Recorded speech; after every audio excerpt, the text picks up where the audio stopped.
Welcome. Is it actually working? I think it's actually working. So, I'm going to stall a little bit. My team and I had this brilliant idea. We're going to load a video, and we were going to do a watch party with the video of the latest episode of the podcast, and Facebook got in the way or something. I don't know what. I'm just going to blame Facebook. I'm not going to blame my team. I'm not going to blame me. I think we just had a problem with Facebook. So, the good news is, though, that we always like to have contingency plans. And so we had a contingency plan here in effect, which basically involved us kind of coming over here. And because I've got Ecamm, I can go live here.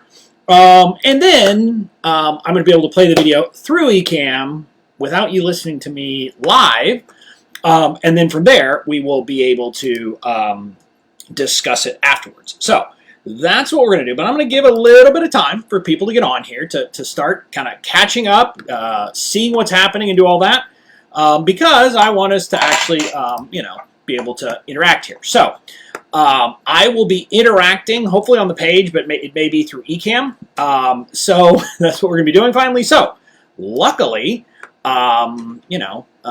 luckily we have this as an option. So an important lesson here, it's always good to give yourself options, to give yourself,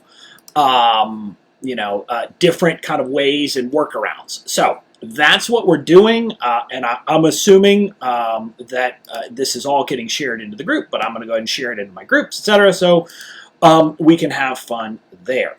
But anyway, now with that, I am going to, let me see this, let me hit this, just a second, I gotta share into my group, more options, share to a group. Sorry, I'm doing this all on the fly, because it's what we do, Badass Online Marketers, and we are now shared.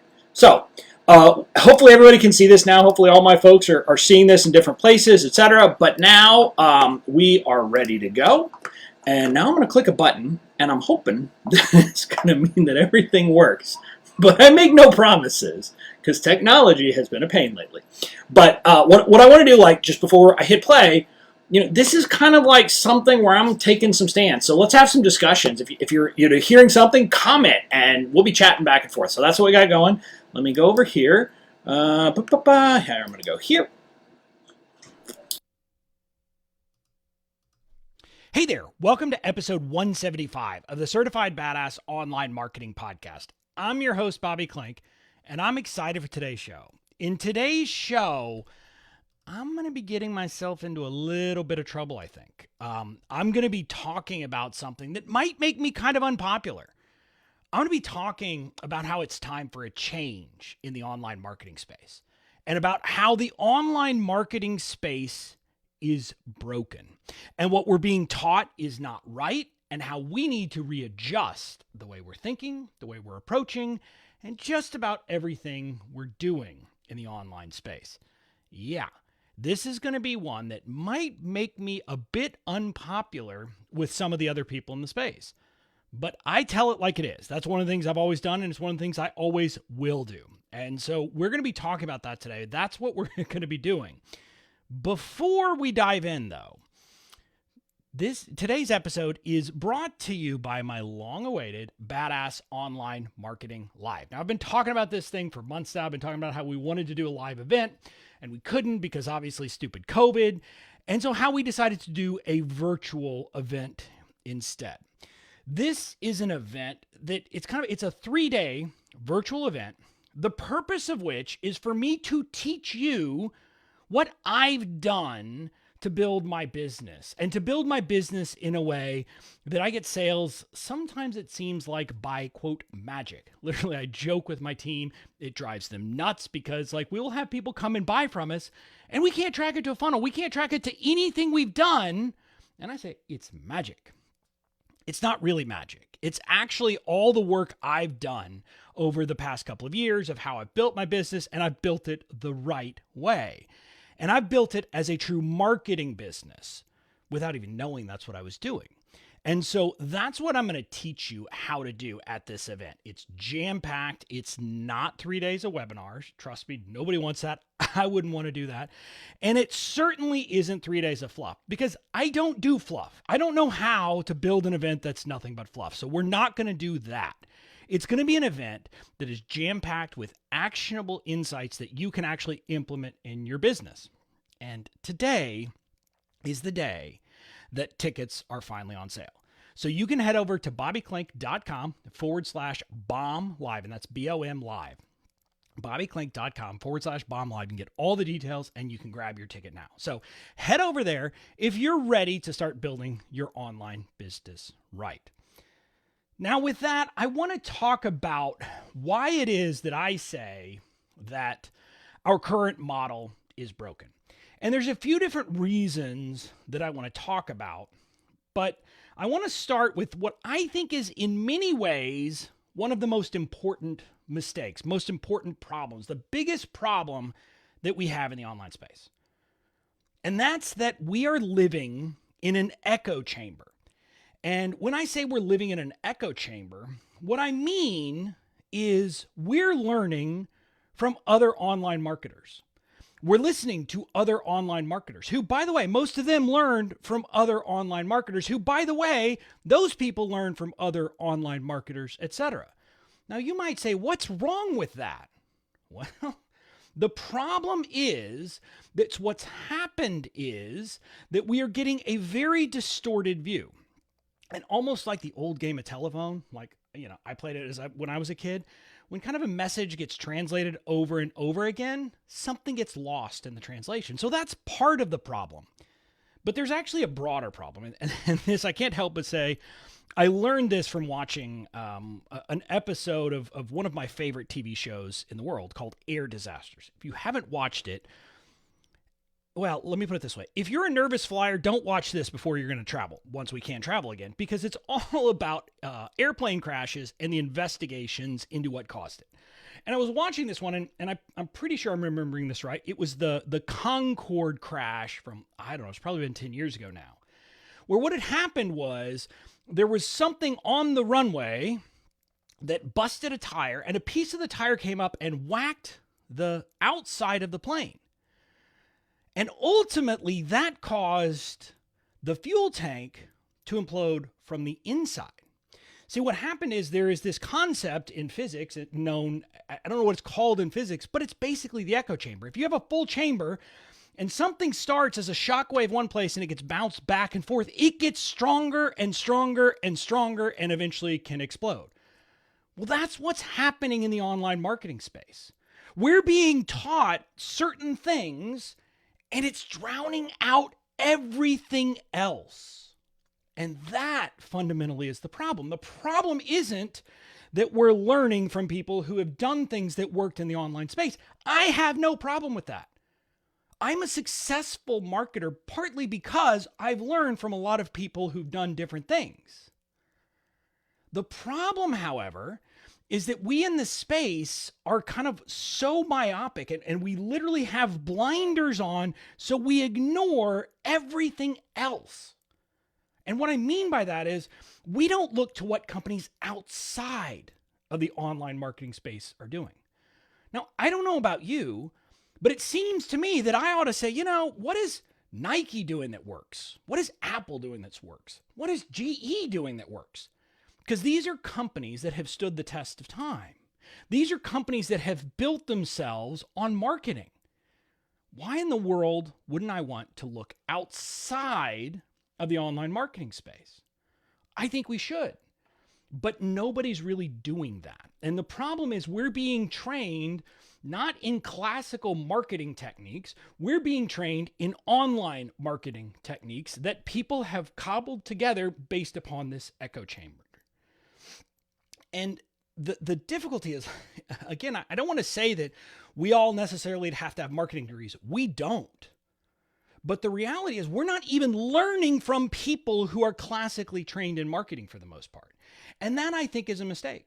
And that's why if you are my friend on Facebook, you may have seen that I've recently signed up for marketing courses at UC Berkeley's Extension School because I want to learn classic fundamentals of marketing from a marketing professor and from marketing books that will actually kind of go outside of online marketing. And I think it's important because I know that from my personal experience, when I started to have success in my law firm business, it was when I quit looking at books that were about marketing for lawyers. I threw those out the window because they didn't work for me. And instead, I looked to more general marketing. Now, I ended up coming into this online marketing world, but expanding out of this one niched area of marketing helped because it gave me a broader perspective, another way to look at things. Well, all I'm doing now is basically saying, well, I want to expand it even more. And I'm going to talk more about, kind of getting fundamentals and understanding the why in next week's episode. But that's not the point of this episode. The point of this episode is simply to say that we're living in this very limited universe of marketing and learning a very limited sliver of what marketing actually is. But even broader than that, the bigger problem is that most of the gurus, most of the people who are teaching us marketing, and I've been guilty of this too, we're teaching you what worked for us. Like literally when I teach you about email marketing, I'm teaching you, hey, what did work for me? What worked for Bobby in marketing his business? The fact that it worked for me doesn't mean that it's the end all be all, and it doesn't mean that it's the right way. It means that it's one way. It's a way that worked for me. It might be a way that works for you, but it might not. And I think we in the space need to start to recognize that, especially those of us who are teaching marketing techniques to other online marketers. We need to understand and be clear in our messaging. I'm teaching you what worked for me.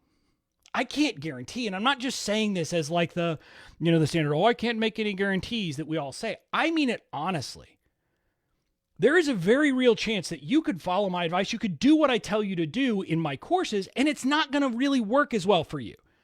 Now, it could be because of your business. It could be because of who you serve. It could be of a million different things. And I'm willing to say that. And what I would tell you is most of the other marketers who are teaching you these concepts, it's also true for them. They're teaching you what worked for them. And that gets kind of, gets louder and louder and louder. And then what happens from that, part of the problem is that if people in the space try it and it doesn't work, all of a sudden they feel like it's their fault, like they did something wrong. Why isn't this working for me? And way back earlier this year, I talked about how business building and marketing is very much like poker. You can do everything right and have it not work. So I want to relieve you of that stress, but I want you to understand that the fact that it's not your fault doesn't mean that you can just throw up your hands, and it doesn't mean that you should give up. It simply means you have to accept that you may have to try different marketing techniques before you find the one that works for you. So that's kind of the first big problem is we're living in this echo chamber and we don't realize we're living in this echo chamber. So part of what I want to encourage you to do is to be willing to look outside of the online marketing space, to learn, to get ideas, to see what other companies are doing. Or at least be willing to learn from people who are doing that. Because I think that's an important concept we all need to adopt. Now, the second problem with the space, and this one is probably the one that I think is going to be the most controversial. For the most part, the people who have taught us marketing online aren't actually teaching us marketing. They're teaching us selling. And they're not going to like me saying that, but it's the reality. And when I say that, I want to talk about a couple of things. First of all, there's this classic quote by Peter Drucker. If you don't know Peter Drucker, he's like a guru as like a business theorist. And here's what he had to say. He said, there will always, one can assume, be a need for some selling. But the aim of marketing is to make selling superfluous. The aim of marketing is to know and understand the customer so well that the product or service fits him and sells itself. Ideally, marketing should result in a customer who is ready to buy. All that should be needed is to make the product or service available. In other words, if you're doing marketing right, when it comes time to sell, you shouldn't have to use fancy techniques to get people to buy. If when it comes time to sell your product, to actually get people to buy it, you're having to use, any kind of secret tactics or strategies that are like in the weeds and any of this crazy stuff, that's a sign that you are not doing marketing right. And I don't say that as an indictment of you. I hope you don't take it that way. What I want you to get is that marketing is the process of getting people warmed up before. But it's not just the process of getting people warmed up before. Here's the important piece to understand. Marketing is the process of understanding your customers so that when you create the product or the service, it is the perfect product or service for your customers. And I say this because, look, when we talk about it, like when we look at a lot of what we're being taught how to launch and how to use different kind of techniques to get people to buy and to do all these things. And at the end of the day, that's about selling. That's not about marketing. And there's kind of this misnomer, because we talk in the space, and maybe you've heard this term, maybe you haven't, but there's this term called direct response marketing. And I've got a book that people consider kind of the Bible of direct response marketing called Breakthrough Advertising. Well, direct response marketing is, I'm marketing in the sense of I put something out there and I'm directly asking you to respond and take an action in direct response to it. And so, freebies and lead magnets and calls to actions, all of that is direct response marketing. Anytime we're trying to sell something, direct response marketing. But really what I would say is that most of that is actually selling, not marketing. Now, yes, you have to sell as part of your overall marketing plan. I'm not saying you don't sell. I'm not saying you don't try to convert people. What I'm saying is that I hear so many people in the space suggesting that you should focus on the conversion elements. You should focus on, dialing in your launch messaging and getting this thing so you have people excited and creating all of these different triggers so that they will buy. Whereas I say that how about we start at an earlier point? Because what marketing is actually about is providing an environment of cultivating relationships, of building relationships for the long term, of actually serving our clients. And this brings me to another thing. And again, I hope you don't get mad at this because I'm going deep here on, you might call it theory. But there was this Harvard Business School professor, Theodore Levitt, who said this: selling focuses on the needs of the seller, marketing on the needs of the buyer. Selling is preoccupied with the seller's need to convert his product into cash. Marketing with the idea of satisfying the needs of the customer by means of the product and the whole cluster of things associated with creating, delivering, and finally consuming it. Now, let me try to break that down. Basically, it means that marketing is serve first. And here is going to be a bone of contention for a lot of people, because a lot of people in the space say, oh, I'm serve first. And I'm just calling BS on that. Because if you're serve first, that means that one of the most important things you will do is counsel people out of buying when it's not right for them, time for them to buy. And a lot of people aren't doing that. Think about it for a second. We're trained about things like, how do we take any question we get from a potential buyer and treat it as an objection to be knocked down?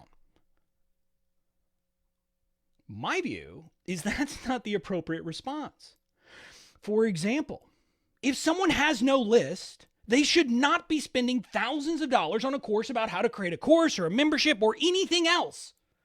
They should be focused on building their audience. Because until you build your audience, You can't actually figure out what product to create, how to create it, and do all of those other things. And I'm willing to tell people that. Most entrepreneurs aren't. Most entrepreneurs treat that as something, an objection to be overcome. Think about it. You can think about so many different courses, so many different products that say, this will work even if you have no list. And I say, BS. But it's not just about that. I could give you so many examples of where this is not serve first, where people are concentrating, are focused on themselves. For example, I was part of a program that was all about how to create and sell high-ticket programs. They encouraged you on sales calls with people, if they literally had no money, had maxed out credit cards, to get them, help them on the phone, call and apply for another credit card to buy your product. And they encourage you to do this regardless of whether your product was going to help them make money or help them solve problems, no matter what. Because in their mindset, the most important thing was to sell, was to get money for them. You can see how that is a focus on selling. It is a focus on what the seller needs, not on what the buyer needs. Now, in that program, I had a bunch of calls and I literally never even made an offer to any of them because all the people I was talking with, they weren't at a point yet that they needed or should buy from me. And that meant that I didn't make a lot of sales, but it also meant that their way of doing it just didn't work for me. And I was like, I'm not going to do this crap. But there's another thing that we need to talk about here. And I did it if you have been paying attention to my Facebook, I've been doing Bobby Ruins marketing and we're getting more consistent about it. But I did one where I said Bobby Ruins launches. And I took a stand in that and I'm going to take that stand here. And my stand is this. For the most part, scarcity and urgency tactics, and by that I mean doing a limited open cart period for your product, has nothing to do with serving your audience. It's about that being, in people will say it, the way that you'll make the most money.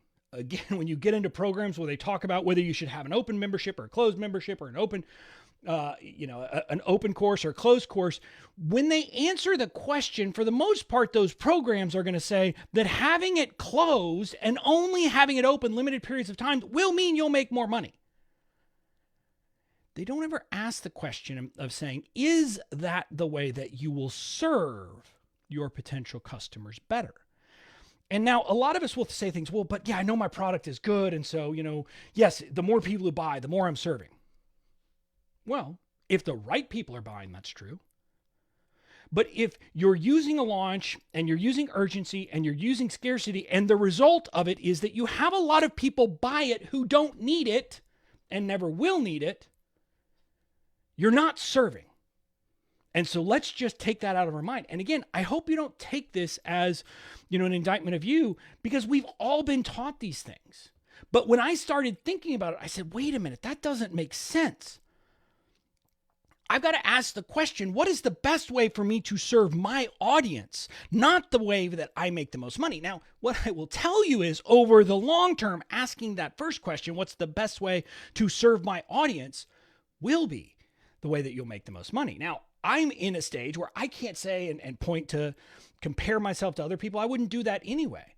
But I can tell you that when you look outside of the online marketing space, when you look at the companies that have been around, that have built up businesses that last, they're not people who are worried about every last dollar. And I'll never forget this thing that happened, that my dad ran a chain of drugstores when I was a kid. And it was basically, think of it as a CVS, but nicer. And it was a chain throughout South Texas. It was kind of the name chain, the nicest one in the area. I don't even remember how many stores he had, but there was this case. My dad had his office kind of upstairs from the flagship store in downtown McAllen where I grew up. And he got a call. And I don't remember if it was from the manager or the electronics manager, but it was basically a leader on his team at that store who said that there was a customer down there who was demanding to see him. And so my dad went down there. And when he went down there, what he discovered was this customer had bought an electric razor and he had used it and it had irritated his skin. It gave him a rash and all these things. So he wanted a refund.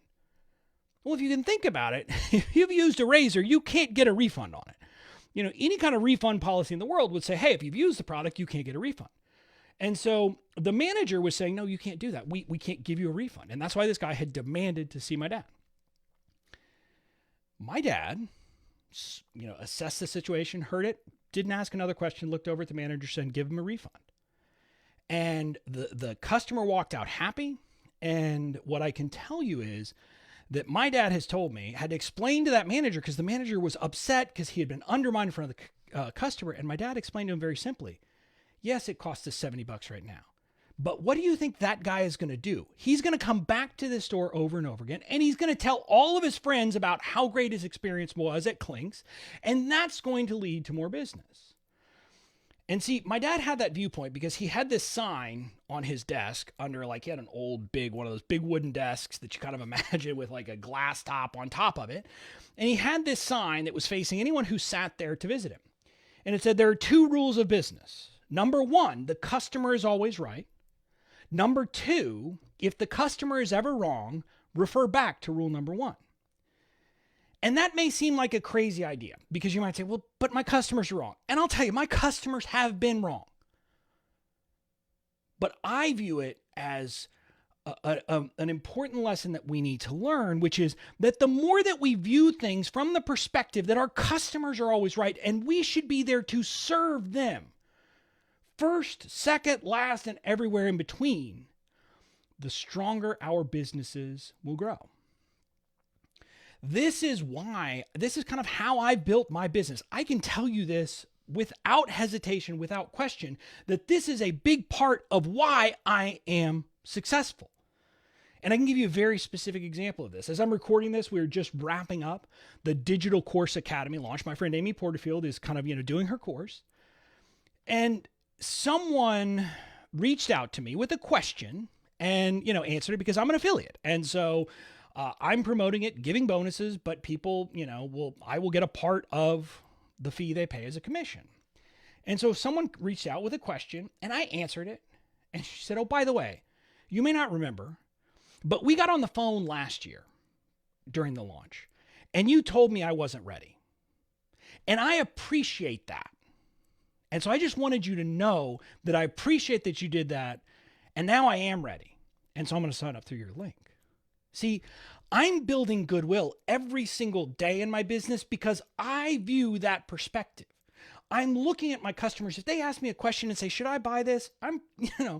Chances are I might say no.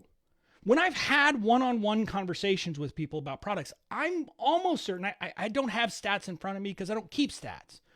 But I can tell you that from my memory, I tell them not to buy more than I tell them to buy. Because my view is that I should be serving them, even if it means that I don't make money. And by doing that, I'm building this longer thing. And so I'm suggesting this to you so that you're thinking about all of these different things that we're taught, all of these different strategies, all of these different tactics. I think we all need to start asking ourselves, is this a sales tactic or is this a marketing tactic? And I don't like thinking of marketing as a tactic, but if it's about getting more sales regardless, it's a sales tactic. And I want us to say, we're not going to use that anymore. If it's about helping the right people make the right decision for them so that they are served, then it's a marketing tactic. And that's what we need to be focused on. But the problem is most of what we're learning are sales tactics, not marketing tactics. So that's kind of the second piece that we, unfortunately, most of what we're learning is selling, not marketing. That then brings me to the third kind of big thing that I think needs to change in our space. And it's partly on the gurus, it's partly on us as the consumers, but we have become a fin market. And what I mean by that, if you don't know what fin is, it was a diet pill. It was a diet pill, I think, from the 80s or 90s. I don't remember which turns out was causing a lot of harm to people.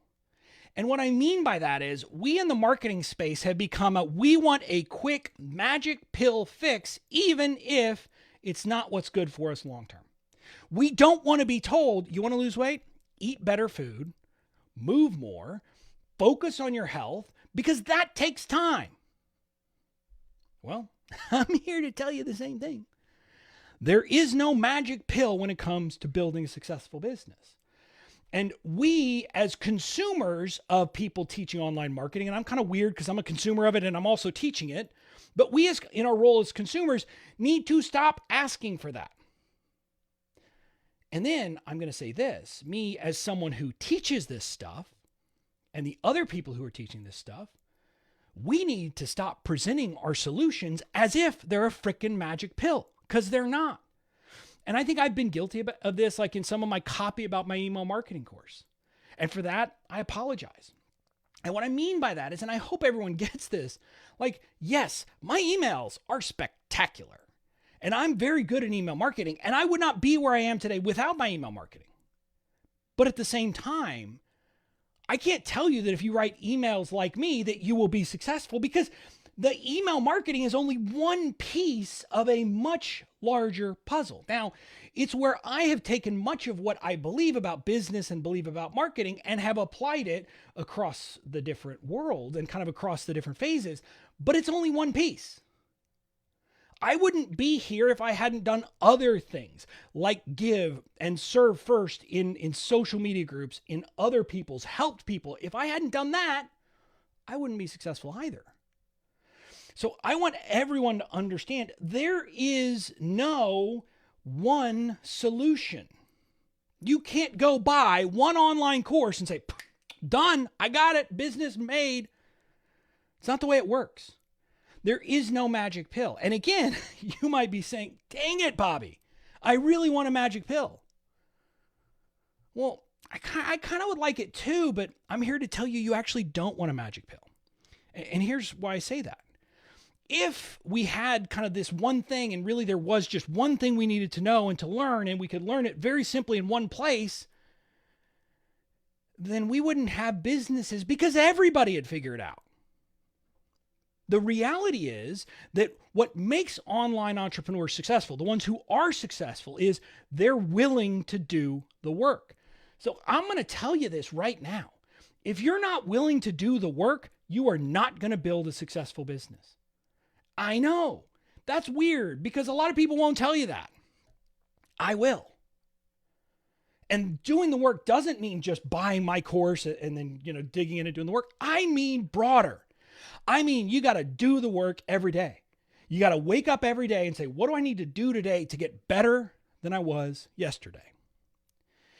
And the problem has become, and this is where, I'm going to, go into one of my guru rants, because the problem has become that so many gurus in the space have figured out that it's much easier to sell a magic pill than to be honest.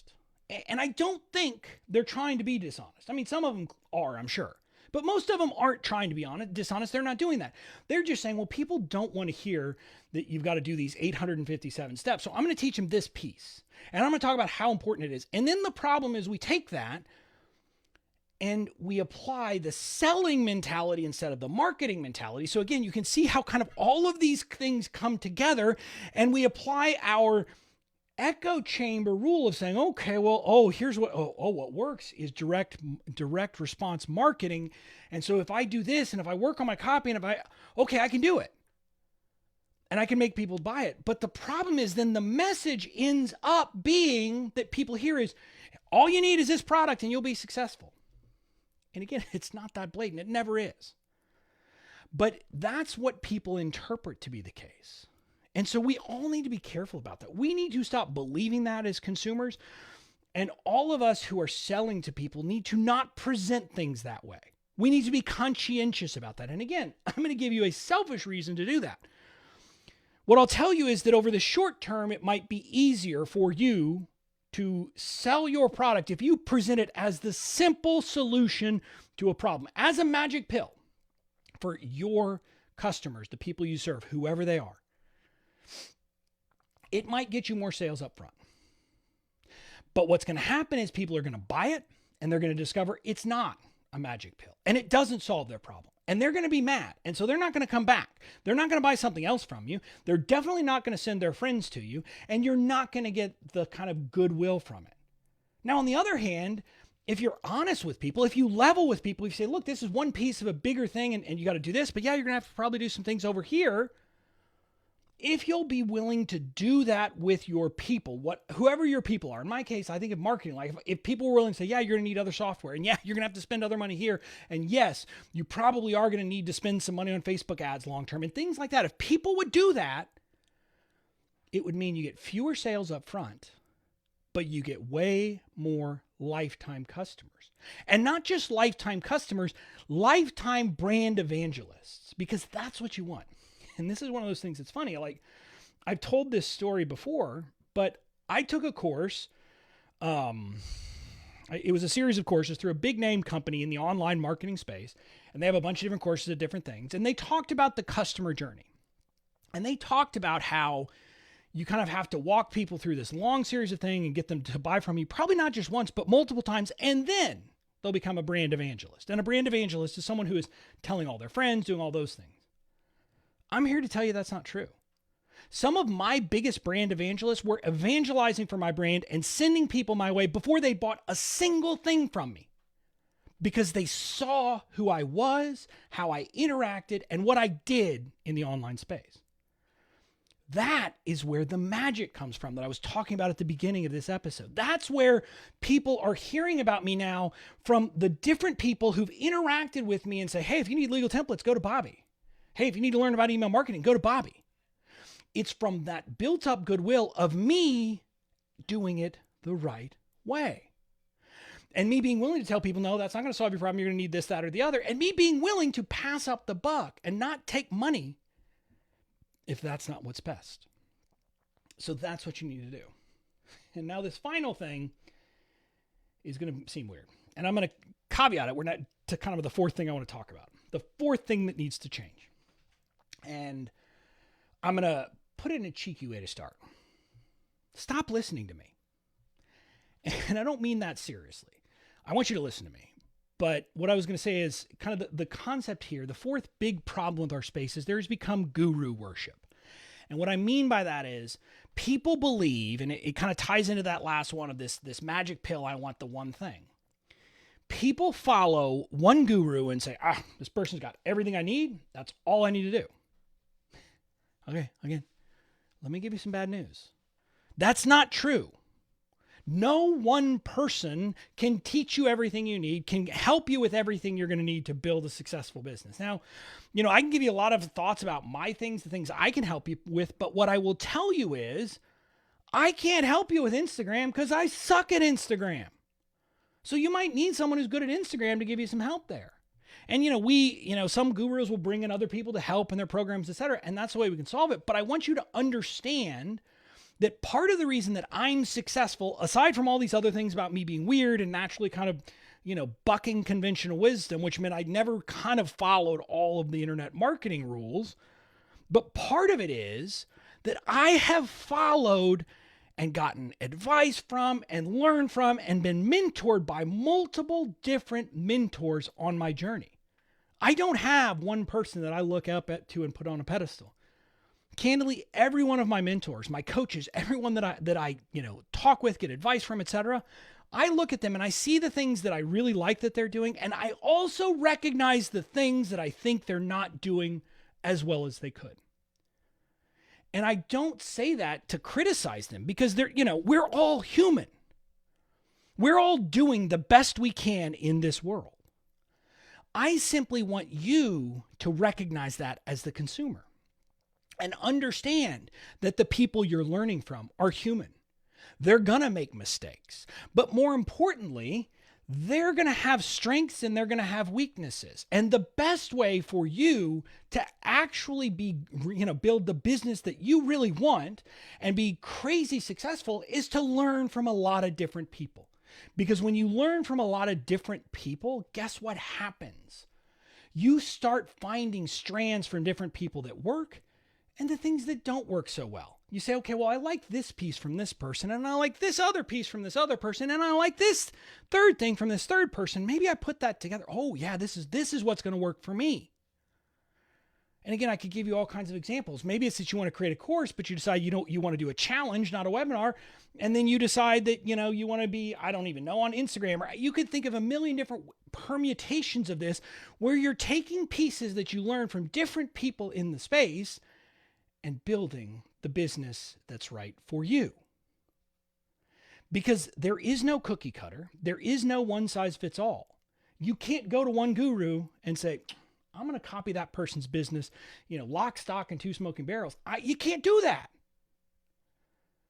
You've got to create your own business. And the way you're going to do that is to learn from different people. Learning the best from multiple people is going to be something that will help you for the long term. I've learned a lot of conversion techniques of the selling stuff from some of my mentors. I've learned the connection piece from others of my mentors. I've learned about how to kind of, commit to stand up for what I believe in from still others. I've learned how to really understand my audience from other people. And you can kind of see how I could go down the list over and over and over again. And then I've also learned from experience. But my point in saying this is that you cannot expect that you're going to create one business that you're going to follow one guru, that you're going to kind of take their business, copy their business, and be successful. It's never going to work that way. You've got to commit to learn from multiple people. And we in the space who teach online entrepreneurs and teach the other people need to be candid about that. We need to tell you, follow other people. Don't expect me and my one product and my one thing to solve all your problems, because it's not gonna. So I tell you all this, hopefully you're not at this, Bobby just said I can't build an online business, because that's not what I said. What I've said is that we need to actually kind of expand what we're doing. And if you kind of look at all of the different things I talked about, that's kind of everything there was about expansion. The echo chamber is about us getting out of the echo chamber to expand what we're hearing and what we're looking at and where we're learning our lessons from. So we're not just in the internet marketing space. The selling versus marketing, I'm saying, look, selling is a very narrow piece. We need to expand the marketing to all the stuff that happens before we ask for the sale. Again, expansion. Look at those things. Don't just focus on conversion copy. And then I talked about the magic pill. And again, this is about me saying that we need to recognize that there isn't one thing, that we have to expand what we're looking for, how we're looking for it, etc. And then the final point is that we need to cut out the guru worship. And again, I'm not saying you don't listen to thought leaders. You do. Thought leaders have a lot to teach you. What I'm saying is that you need to listen to more than one, that you need to expand the audience that you're hearing from. Those are the things that we need to do. And again, this is my way of telling you, if you're someone looking for the magic pill and that's all you want, you shouldn't listen to me at all. Because I'm never going to give you a magic pill. I'm never going to tell you this is all you got to do and you're going to have a successful business. I mean, if you want someone, to blow smoke up your ass, go find them somewhere else, because that's not what I do and that's not what I ever will do. Because my view is that my most important role is to serve you. And the best way I can serve with you is to be honest with you. And so that's what this episode has been about. That's what I want to get across to you. Now, if you like this message, if you're hearing this and saying, preach, Bobby, preach, like a lot of people do, because again, this is a very weird, long Tuesday episode. This is the kind of thing that I would normally do on my live episodes on Friday. But if you're liking what you're hearing, if you're saying, yes, I like this approach, then you're going to love my virtual event, Badass Online Marketing Live, because this is what I'm going to be teaching. I'm going to be teaching you. We're going to go deep in how do you actually do this the right way instead of the wrong way. We're going to be going through it in depth. I'm going to be walking through the different process. And again, there's kind of three different pieces. It's committing to lead, it's connecting with your audience, and then it's coaching conversion. And we're going to talk about those things in detail. And I'm going to talk about how, the different things you need to be thinking about in all of those things and the viewpoints you need to take and how it is that you need to be thinking about these as an integrated whole. But it's not just the what. We're going to be talking about the how. I'm going to give you a lot of insight so you can actually take action on it. That's what my event's about, because I want to serve you. if you want to get more information, if this sounds like something you might want to do, head over to bobbyklink.com/bomb live. Again, BOM live. bobbyklink.com/bomb live. There's a link in the show notes as well. But that's where you can go to hear and learn, not hear, but to learn more about my event and decide if you want to come. And if so, you can grab your ticket there. So that's it for this episode. I'll see you again next week. Hey there. So I'm back here live. This episode was kind of a different one. It's an episode where I really went deep and started talking about things that you're going to hear me talking about a lot more now. This is kind of what I've figured, in a sense, is almost like my calling. And it's weird for this to be a calling. But it is actually what I'm thinking. The thing I want to, think about is, that I get that this stuff is hard. I get that it's, not something that, a lot of people want to talk about. But I think it's something that we actually do need to be talking about. And it's something, I go back and it's kind of funny because I tell this story that back in, I guess it was Easter of 2019, Tarzan K, my buddy, sent me a note via Facebook saying that there's something that a lot of people don't talk about online, which is that you've got to have an X factor. And that a lot of people don't want to talk about that because it's not teachable. And then I have the X factor on steroids, she said. And when I go back and I think about that, basically what she had put her finger on was that I was using a holistic marketing approach. And again, I say this and I joke about it, and Katie makes fun of me for joking about it. I say I stumble into this stuff because I wasn't doing it on purpose. I didn't know what I was doing. I hadn't taken these things and I didn't understand that I was applying a holistic marketing approach, but effectively I was. And Katie, if you're listening to this, you know who Katie is. She's my integrator, so she's the person who gives me the swift kick in the ass that I need quite often. She says that really what it comes down to is that, as she put it, I'm a born marketer. And she meant that in the best possible way. And a lot of people would hear that and think of it as a bad thing. It's bad if you're a marketer. And she meant it kind of as an ultimate compliment.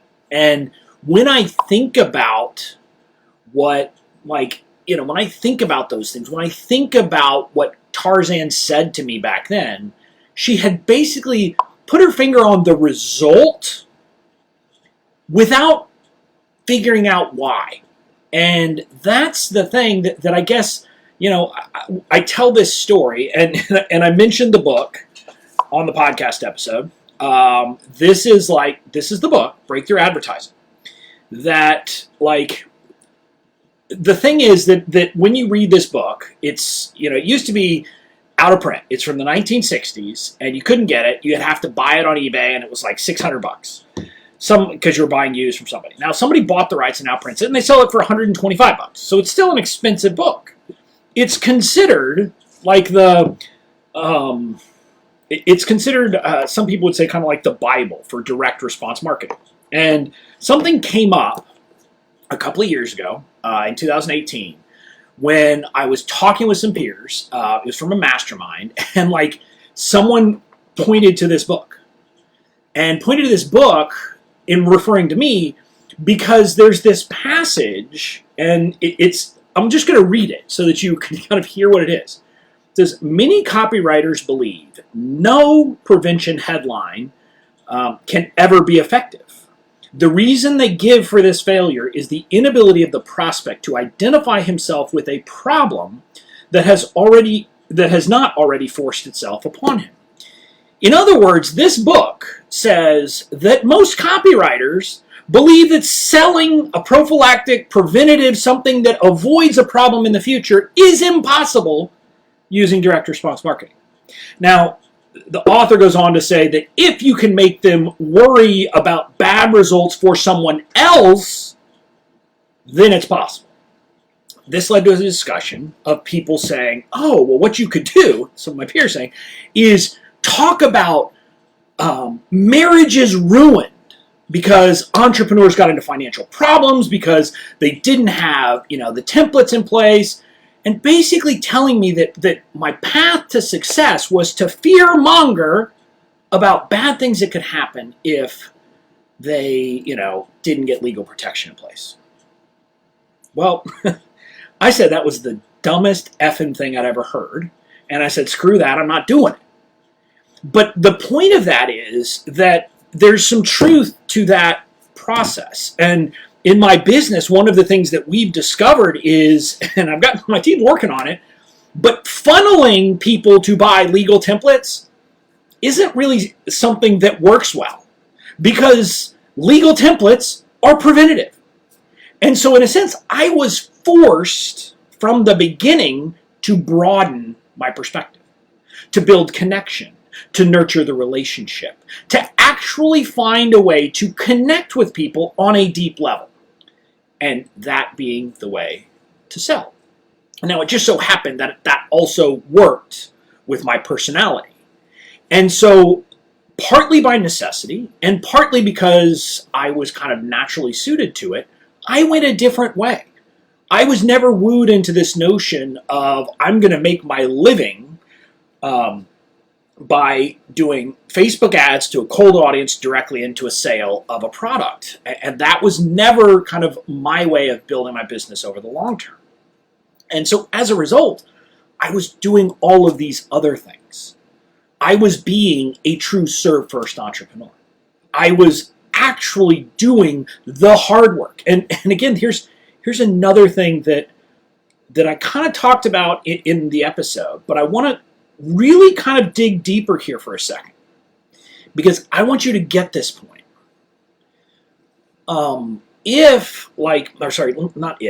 Marketing isn't just about the message I put out to the world.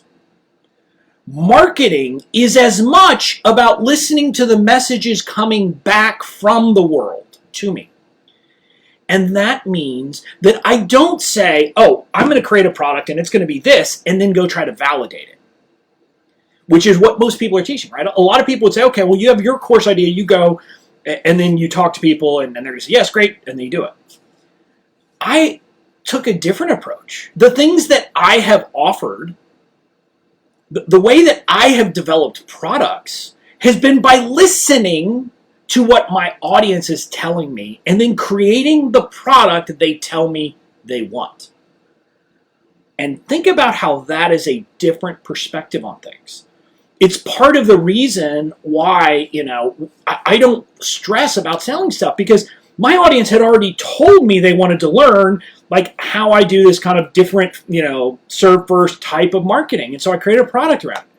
My audience had already told me they wanted to learn about email marketing from me and how all the pieces fit together. So I wasn't worried that badass email marketing was going to be a flop, because I was the whole time listening, getting feedback, creating products based upon what my audience was telling me. And that's the kind of thing, and again, they don't tell you, I want you to create a product about XYZ. That's not what they say. But it's these subtle little things that are different, that those differences will make things so much easier. And so that's kind of what I'm doing. And I mentioned in the episode, I've started taking marketing courses, and I am loving it. And the funny thing is, my brain, my friend Kitty Bowman says I am the king of analogies, and I think she's right. And I see analogies everywhere. And so it's not just analogies. In this context, the marketing courses I'm taking are actually directed to big corporations. It's how does a big corporation think about marketing? So we talk about basic concepts, but we're also talking about things that are very different than our space, but I see connections. And one of them, and one of the things we're going to be talking about at a deep level at Badass Online Marketing Live, is something that could really fall under the rubric. In marketing speak, there's the concept of what are your core competencies. And normally that's what are your business's core competencies? What is your business really good at? And for a lot of businesses, it's weird stuff. It's candidly, like Walmart, just FYI, the big piece of Walmart that makes Walmart successful is their logistics. They have deals that essentially mean they will sell a product to a customer and get money before they have to pay the supplier for it. So they're making money literally on that float without even having to charge anything more. And so that's some of the things. Like Walmart is actually in many ways a logistics company more than anything else. And so this core competencies idea made me think about something that I had been thinking about a lot, which is we all need to figure out what the heck we're really good at. And this is not about a skill set, because skills are one thing. But I'm talking about at a deep level, what are our core strengths? And this is why I love the Gallup Strengths Finders test. My friend Anna Nelson has helped me and my team go through it and understand it. But I look at those things and I can look at those results, and there's a couple of things that come in there. Like, number one, as my team likes to joke about, one of my top strengths is that I am self-assured.